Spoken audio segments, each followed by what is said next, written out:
We've recently done extensive environmental toxin studies on almost every patient that comes to the clinic. You've heard recently about microplastics. Well, microplastics are one of a very, very long list of toxins. The biggest toxins are gluten and glyphosates. But then there are all the petroleum products in our foods, in our makeup. Everything we put on our skin is largely chemicals and is not a natural substance. And then we have heavy metals. And then now the new epidemic is the epidemic of toxic mold. We now have toxic mold on top of everything, which acts as an immunosuppressant in one way, where it suppresses our good immune system, and an immune activator, which activates our autoimmune states, which is bad when we're attacking our own cells. Then on top of the toxins, we now have more and more organisms that don't belong in our body or are dysregulated in our body.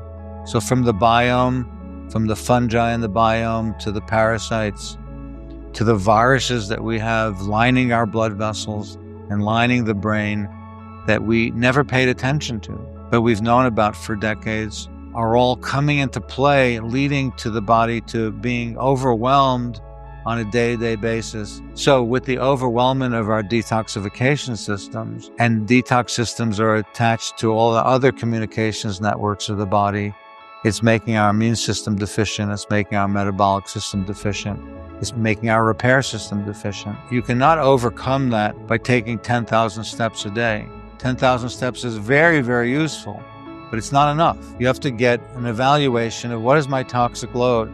What is my genetic capability of repairing this toxic load on a day-to-day basis? How much do I really need to do? I still feel pretty good. I'm in my 30s and 40s. But are you going to still feel good when you're 50, 60, or 70? That's the question.